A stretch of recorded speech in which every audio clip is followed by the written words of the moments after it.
আল্লাহ তাদেরকে সে শুভবুদ্ধ দান করুক। প্রথমত আমরা আজকে আলোচনাটা অনেক অপ্রাসঙ্গিক দিকে যাচ্ছে, প্রাসঙ্গিকতা থাকি। সেটা হলো চুপ্পু থাকা মানেই সংকট। বিএনপি যেটা বলছে চুপ্পু না থাকলে সংকট, সেই জায়গায় আমরা বলছি চুপ্পু যদি থাকে সে সংকট। সেই সংকট আমরা 2 মাস পর্যবেক্ষণ করেছি, আজকে সেই সংকটটা উদ্ভূত হয়েছে আমাদের সামনে। এই সংকট নিরসনে ছাত্র জনতা ঐক্যবদ্ধ, রাজনৈতিক দলগুলো এই পথে আসা উচিত বলে এবং ঐক্যের জায়গায় আসা উচিত বলে আমি মনে করি।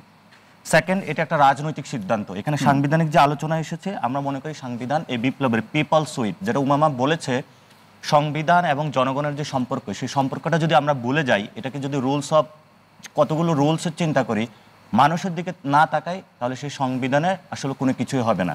এখানে আরেকটা আলোচনা এসেছিল রাষ্ট্র উপরে। আমি মনে করি যে রাষ্ট্রের উপরে মানুষ উপরে, বিকজ মানুষ যদি না থাকে সেই রাষ্ট্র আসলে কার জন্য? তাহলে তো অ্যামাজনকে রাষ্ট্র ঘোষণা করা উচিত। কিন্তু আমরা বলতেছি এই বিতর্ক তাহলে এখন কেন উঠে? এই বিষয়গুলো আমরা অপ্রাসঙ্গিক বলে মনে করি।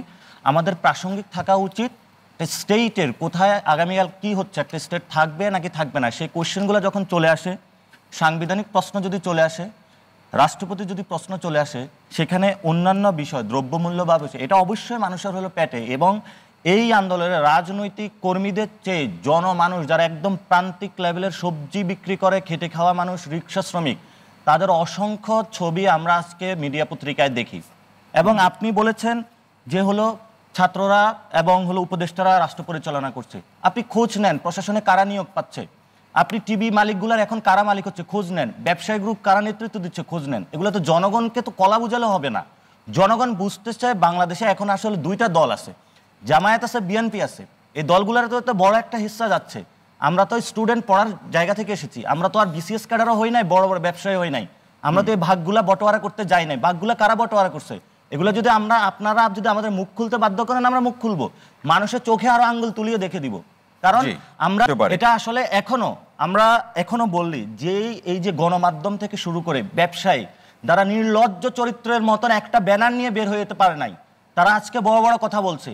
একটা কবি সাহিত্যিক এই দেশের কোথায় কালচার গিয়েছে? সে 71-এ যে গণ অভ্যুত্থানে সে কালচারগুলো কোথায় গিয়েছে? যারা ব্যবসায়ী ছিল, যারা এই গণ অভ্যুত্থান থেকে 90-এর আন্দোলন করেছিল, তারা কোথায় গিয়েছে? সচিবালয়ে একটা মিছিলও বের হয় না এই গণ অভ্যুত্থানে। অসংখ্য ছাত্র বের হয়েছিল। আপনারা আজকে ছাত্রদের পড়াশোনাকে র্যাঙ্কিংয়ের আলাপগুলো করেন, গত 15 বছরের র্যাঙ্কিংয়ের আলাপগুলো কোথায় ছিল? এই মানুষগুলোর জীবনের উপরে দাঁড়িয়ে আপনারা এই কথাগুলো এখন বলছেন। আমরা আগামীর বাংলাদেশে এমন জায়গায় আমাদেরকে বাধ্য করবেন না, এমন জায়গাতে যেতে আরো অনেকগুলো রক্তপাত হোক। আপনাদের এখনো শুভবুদ্ধি হওয়া উচিত।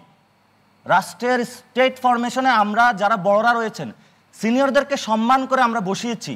রাজনৈতিক দলগুলা বললে আসবে না, তাহলে যারা সমাজের প্রতিচয় যশা, সেখানে হলো আমরা গত পার্লামেন্টে 95 এর উপরে ব্যবসায়ী, আর পরিচয় দেয় আইনজীবী, কিন্তু উনিও বড় ব্যবসায়ী। তাহলে যারা এনজিও সেক্টরে গেলে সংস্কারে কিছু কাজ করেছিলেন, আমরা সেই বিজ্ঞজনদেরকে, বাংলাদেশে যারা সজ্জন ব্যক্তি, তাদেরকে আমরা বসিয়েছি। কিন্তু তাদের ক্ষেত্রেও তো আমরা হতাশ হচ্ছি। তাহলে আমরা যাবোটা কোথায়?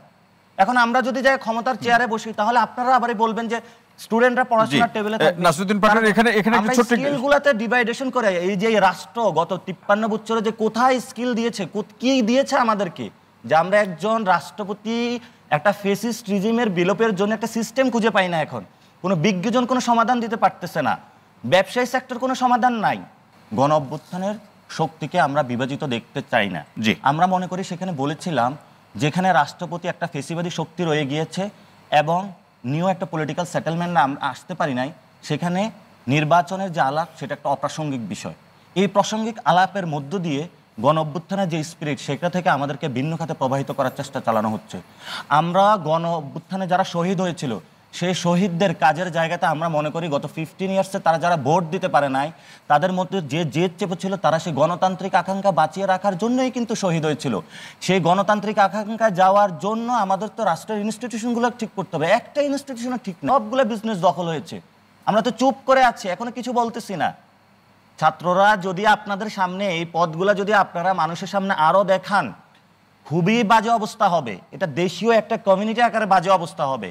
এটা শুধু 5টা উপদেষ্টা দেখে আপনার দেশকে মেজার করলে হবে না, পুরা সোসাইটি কমিউনিটি আকারে আলাপ দিতে হবে। সেই কমিউনিটিগুলোতে আপনি চিন্তা করেন, চিটাগংয়ের সেই পোর্টে তো কোনো উপদেষ্টা বসে নাই, পোর্টগুলা কারা দখলে দিচ্ছে?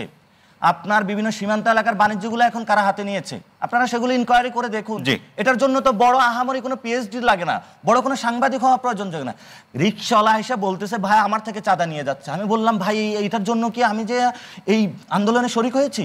সবজিওয়ালা বলতেছে ভাই আমার থেকে আমি পেয়ারা বিক্রি করেই পাই হলে 2 থেকে 300 সংসার চলে, আমার থেকে যদি 200 টাকা নিয়ে যায় আমি চলবো কিভাবে?